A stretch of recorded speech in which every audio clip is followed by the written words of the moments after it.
Hello, welcome. This is Jennifer, and I'm so glad you're here. Now, today I have 3 clear overlay cards for you. They all work a little bit different, and I'm hoping that you can try this with some products you have. I also have tips for doing heat embossing on acetate and how to get crisp results. My first 2 cards feature the new Tim Holtz STAMPtember set with Simon Says Stamp, and then I have a 3rd bonus card.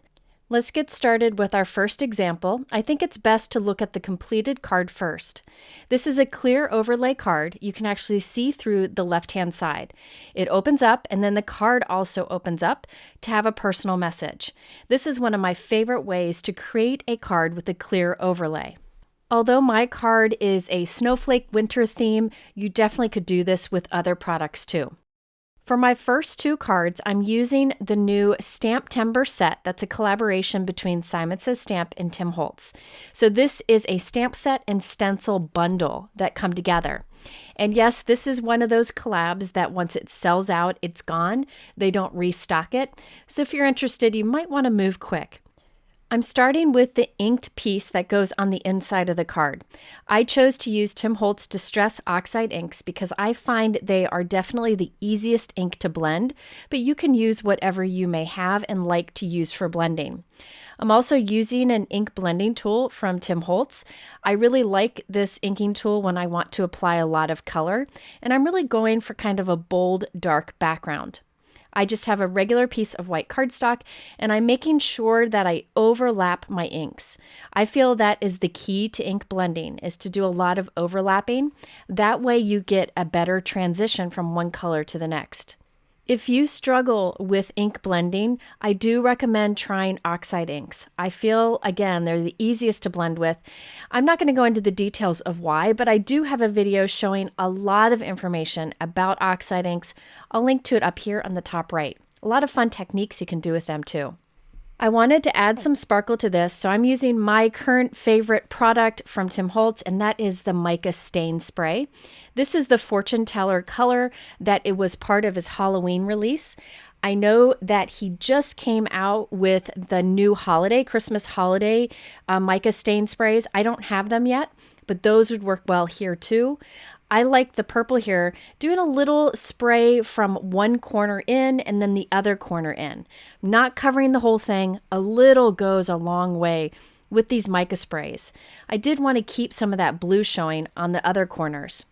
And then here I'm just doing a light mist with water, which just kind of helps blend everything and soften it a little bit too. You could skip the water if you wanted to, but Distress Oxide inks react so well with water, I thought it was definitely something to do here. So after letting that dry, look at this beautiful background. It's a nice backdrop to add some stamping to. And check out the shine of those mica sprays. I'm telling you, they're just beautiful. And again, a little goes a long way, so one bottle lasts a long time. I've used them in videos before. I'll link to a video up here on the top right. All right, so now I have the stencil that comes with this STAMPtember set from Tim Holtz, and I'm placing that over my background. I have Hero Arts Unicorn White Pigment ink. Any white ink would work here. White pigment ink is best. And I'm just pressing that into some of the openings, not over the entire thing. I just wanted little areas of dots in the background. I'm also going with a lighter hand than I normally would do with a pigment ink. I don't want these to be really solid white. Instead, I want them to be kind of a softer white. I don't want it to be too distracting from the overlay we will add in a bit. This is a good reminder that you don't have to use an entire stencil on your project.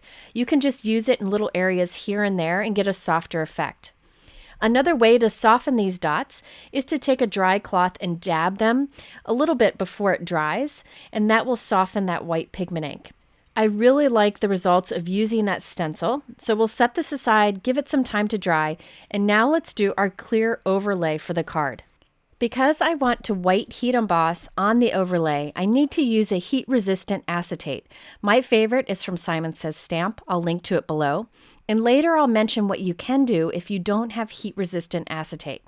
All right, so I have a piece here cut to 5.5 by about 7 inches wide, and I'm scoring at 4 1/4 inches. To score acetate, you really have to be firm when you use your scoring tool. Now, normally I would fold this right here to turn into a card, but I need to stamp on it, so no sense folding it just yet. One of the most important things you need to do when you heat emboss on acetate is to use an anti-static powder tool. I use mine inside of my MISTI stamping tool, then I use it on the back of my acetate, and then I'll also use it on the front. You're going to have a lot of powder down, but that's okay. We can wipe it away later. But it'll help to get a crisp heat emboss result without getting powder in areas you don't want it. Now I'm taking the 3 snowflakes from the Tim Holtz STAMPtember set and placing them onto what will be the front of the overlay on our card. I then can close the door on my stamping tool to grab the stamps, and now we'll stamp this with VersaMark ink. You could use any embossing ink that you may have. This is a clear sticky ink that will allow us to do the heat embossing. I'm using a detail white embossing powder and putting it right onto that stamping. You will notice that the embossing powder will stick all over it. Look, it looks like a hot mess. Don't worry.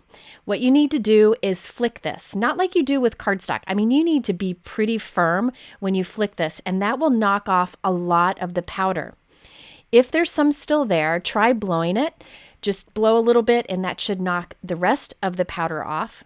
If you still see some where you don't want it, just use a dry brush to wipe that away too.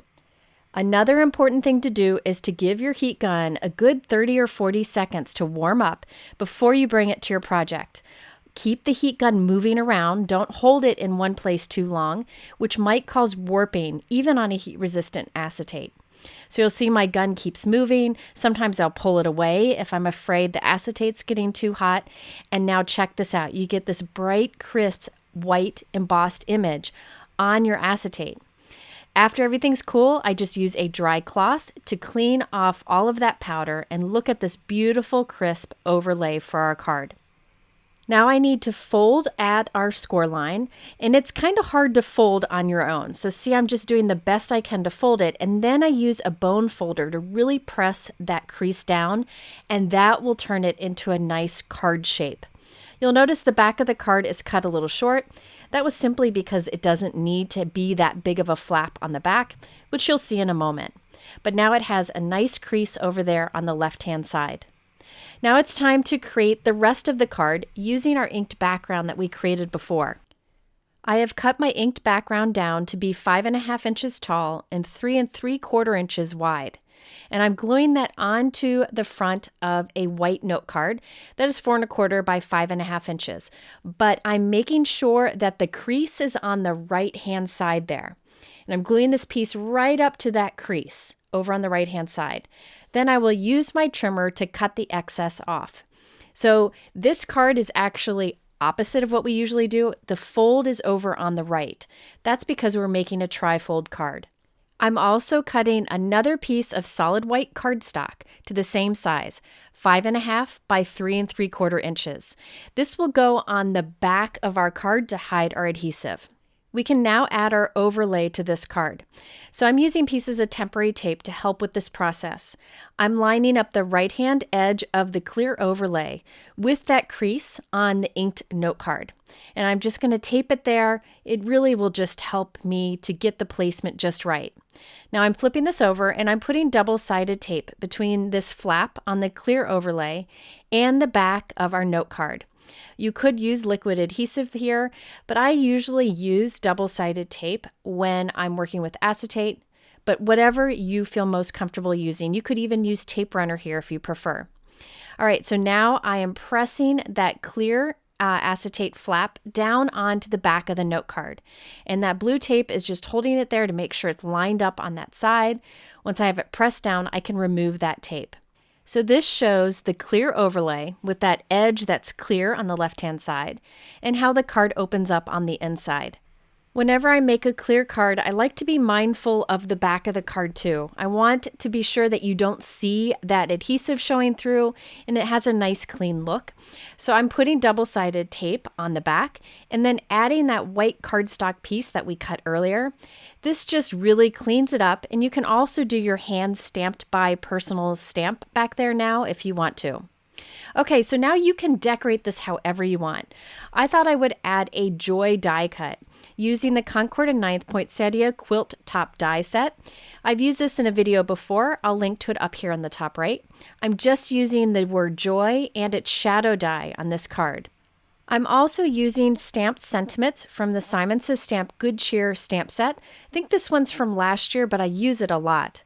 So I used the joy dies and created 2 layered die cuts. I used the shadow die with white cardstock and then the word joy itself from silver glitter cardstock.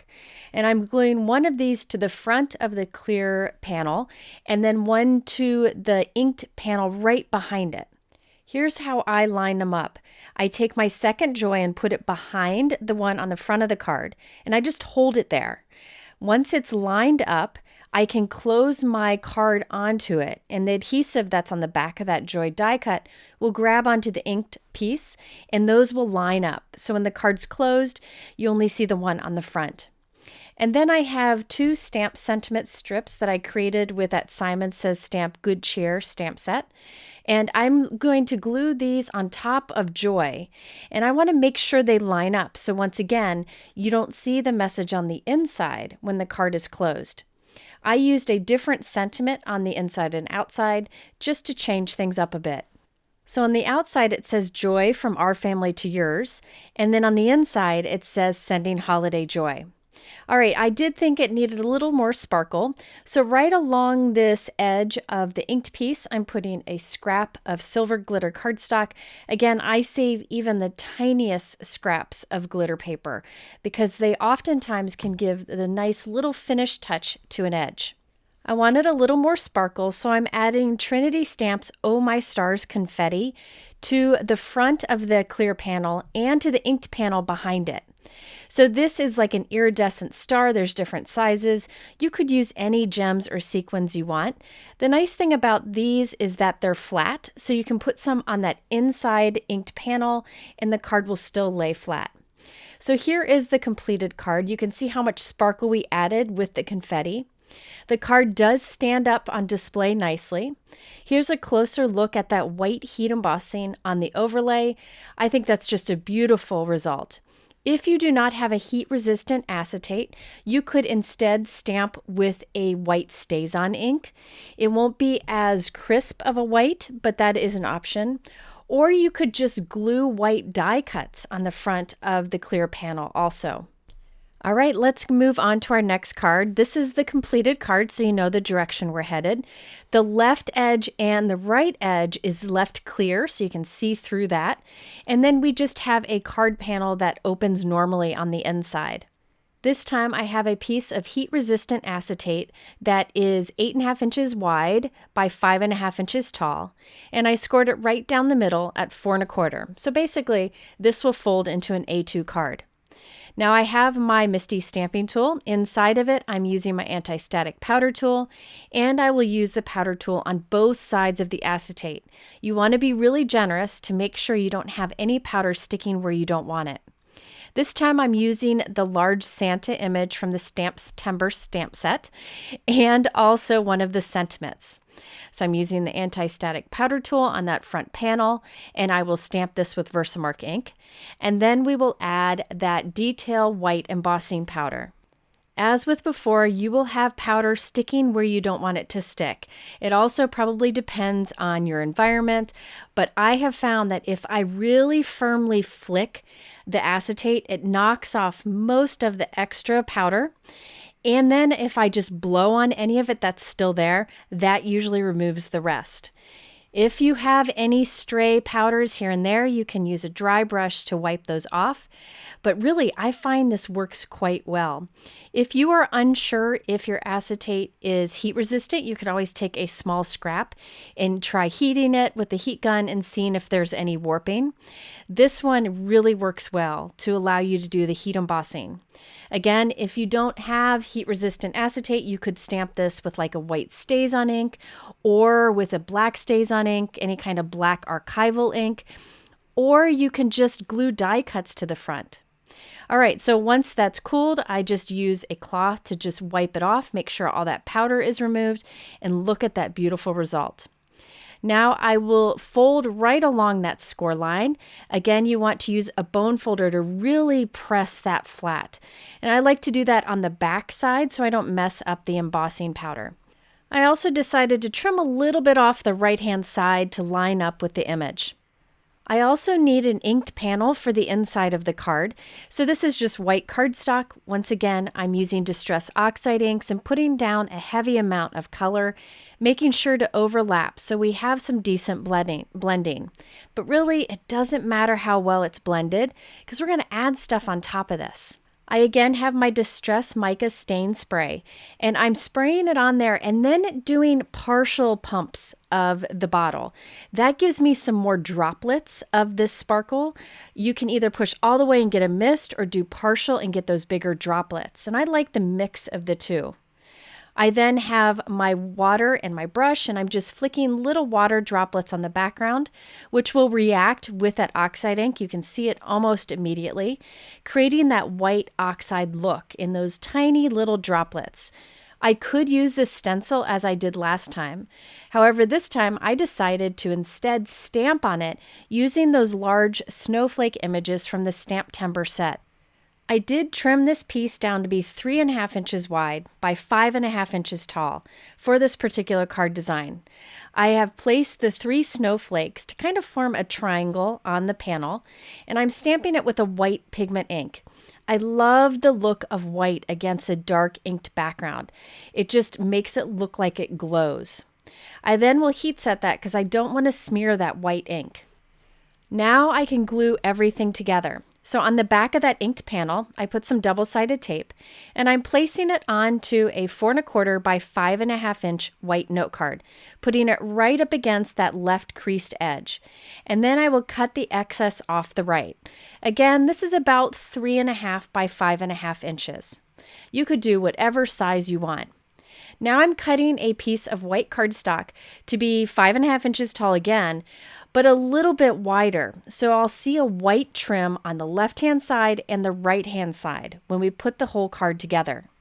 I'll start by gluing that white piece we just cut onto the back of our clear card. So I'm putting double-sided tape on it and I'm centering it on the back. This will have a little bit of the acetate card sticking out the left and the right, just a little bit. I find it's easiest sometimes to start by gluing panels on the back, and that way it's easier to center up on the inside. I also put double-sided tape on the back of the little note card that we created with the inked panel on the front. And I will glue this to the inside of our acetate card, making sure that I can see a little bit of that white piece from the back on the left and the right side. So that acetate, the back of that acetate card, is sandwiched between those pieces. So now we have a card inside of a card. So this is a true clear overlay on my card. I finished the card by adding more of those iridescent stars to the front of the acetate and to the inked panel inside. I did add some white pearls to the front of the overlay too. Here's a closer look. You can see the snowflakes through that clear panel, the snowflakes that we stamped on the inked background. But I like that that white heat embossed image on the overlay is really the focal point of the card. Notice that I left a little bit of the acetate card sticking out on the left and the right, which just really adds to the clear overlay feel of this. It makes the card a little extra special. I have a third clear overlay card design for you. Now this one is not a holiday card, uses different stamps. I just wanted to show you that you can use this technique with a variety of products. Let's start by doing the inked panel for the inside first. This is about 3.5 by 4.75 inches, but you could do whatever size you want. Something smaller than what you want your clear card to be is best. I'm doing kind of a blend from purple to orange on this card. Last time I did just different colors in different areas. This time I wanted a blend from one color to the next. And I thought it'd be fun to add more of that mica stain spray. I'm telling you, this stuff is addictive.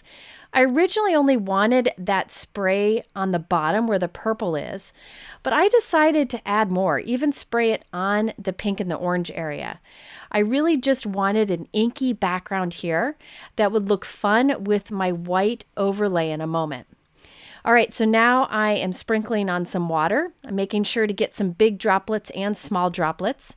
And you can see how the Oxide ink reacts right away to the water we put on it. Then I will heat set this. Now it's time to add a little bit of stamping to this. And I'm using this giant bubble stamp from Tim Holtz. I'm telling you, this stamp doesn't look like much on the stamp, but when you use it on a background, it looks so cool. It makes it look like you did some really crazy cool technique, but with no effort. It looks cool stamped in black or different colors. You can do this on alcohol ink backgrounds. I'm just doing with white pigment ink on top of this inked background, and I love the result. This stamp will definitely be on my favorites list for this year. After I stamp that, I do want to heat set that white ink so that I don't smear it as we put our card together. I just love this result. All right, now for the clear card itself, I white heat embossed an image from the Tim Holtz Botanic Collage stamp set. I really like the look of these sets, that they give you the collage look very easily, just one image. Off screen, I created the clear note card from the heat-resistant acetate, 4 1/4 by 5.5 inches, and I white heat embossed the image right onto the front, just like I showed you earlier in this video. I then have a piece of white cardstock that is about 4 by 5 1/4 inches, and I'm gluing this to the back of our card. Again, I often like to start on the back of a clear card to get everything lined up just right. Once that's in place, I'll take our inked piece, which I've already glued onto the front of a note card of the same size, and glue that to the inside, making sure it's centered so that the white cardstock piece we put on the back is showing on all 4 sides. So now we have a card inside of a card, similar to what we did on the last example, but this time there's a little clear edge sticking out on all 4 sides. For sentiment, I'm using the Simon Says Stamp Brushed Flowers stamp set. I like the sentiments in here, and I really like that the coordinating dies cut out those larger sentiments. Always a fan of coordinating dies for sentiments. So I stamped Sending Hugs on with black ink on white cardstock, and I used the coordinating die to cut it out, and I'm gluing that to the front of the card. I have another die cut from white cardstock that I put adhesive onto the front of, and I'm lining it up and gluing it to the inside just to give it a nice clean look if you were to look on that side of the clear panel. Now this card was quick to finish. All I did was add a few pink pearls to the front of the overlay. I really feel like I don't want to add anything else to it, thanks to that beautiful white heat embossed image on the front and the fun inking and stamping we did on the inside. So this is a pretty basic clear overlay card. You could make that note card in there any size that you want. You could make it smaller, so more of the clear card shows if you want. It's nice to have lots of different options. By the way, check out that beautiful shine on that inked panel thanks to the mica spray. I hope you will give clear overlay cards a try. They're really fun to do. And remember, if you don't have heat-resistant acetate, use whatever acetate you might be able to find from packaging, recycled materials, and just glue die cuts on it for a similar look. I will link to the supplies that I used in my description below, and at the end I have linked 2 other clear card videos if you're interested in learning more ideas. Thanks for watching, have a great day, and I'll see you soon.